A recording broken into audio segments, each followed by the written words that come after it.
কালকে রাত্রিরে ঝড় বৃষ্টির পর আজকে সকালবেলা তারাপীঠের আকাশ একদম পরিষ্কার। আর আমরা বেরিয়ে পড়েছিলাম সকালবেলা একটু ঘোরার জন্য। তো রাস্তায় একটু কাদা ছিল, তারপর আমরা টিফিন করার জন্য একটা দোকানে এলাম।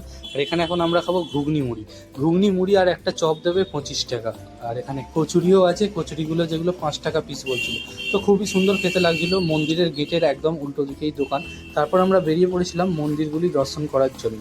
আর এখান থেকে আমরা ইস্কন মন্দিরও ঘুরতে যাব। তো 50 টাকা করে টোটোই ভাড়া দিয়ে আমরা এখন যাচ্ছি মন্দির দর্শনের জন্য। আর প্রথমেই চলে গেছিলাম এখানে জগন্নাথ মন্দিরে। জগন্নাথ দেবকে দর্শন করে আমরা একে একে সমস্ত মন্দিরগুলো ঘুরে দেখছিলাম। আর যেখানে ছিল শ্রী নিত্যানন্দ প্রভুর জন্মস্থান। আর এখানে আমরা এখন এসেছিলাম ইস্কন মন্দিরে। আর এই ইস্কন মন্দিরটাকে দেখতে কত সুন্দর লাগছে। আর এখানে সমস্ত মন্দিরে কিন্তু ক্যামেরা বা মোবাইল দিয়ে ছবি তোলা সম্পূর্ণ নিষিদ্ধ। তো সম্পূর্ণভাবে মোবাইল বন্ধ করেই রাখবে। আর এখানে গাছগুলিতে অনেক বাদুড় ঝুলে আছে। আর এখানে অনেক গৌশালা আছে, আর আছে অনেক ভেড়া। সেগুলো দেখতে মিস করো না। তারপর আমরা চলে গেছিলাম প্রভু নিত্যানন্দর জন্মস্থানে। আর সেখানে মোবাইল জমা দিয়ে ঢুকতে হয়। আর প্রত্যেক মোবাইল পিছু 5 টাকা করে নেওয়া হয়। তারপর এদিক ওদিক ঘুরছিলাম, আরও মন্দির দেখছিলাম। আর একটা মন্দির যেটা আছে নতুন তৈরি হচ্ছে, পরবর্তীকালে এটাও সবাই দেখার জন্য আসবে। আর তারপর এখানে গেছিলাম এই মন্দিরটার কাছে। আর এখানে কত সুন্দর লাগছে দেখো, মন্দিরটাকে ভালো করে দেখো। আর দেখার সাথে সাথে একটা লাইক করে দাও।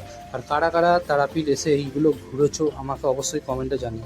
তারপর আমরা গৌশালা দেখছিলাম। এদিক অনেক খড়ের গাদাও ছিল, যে গাদাগুলো দেখতে কত ভালো লাগছিল। আর গাদাগুলো কত বড় বড়। আর এখানে অনেক দোকানও বসেছে, যেখানে ঠাকুরের ছবিও বিক্রি হচ্ছে।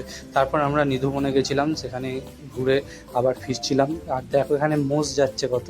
আর এখানে রাস্তার ধারে গম চাষ হয়েছিল। তো ভিডিওটা আবার লাইক করে অবশ্যই ফলো করে দাও।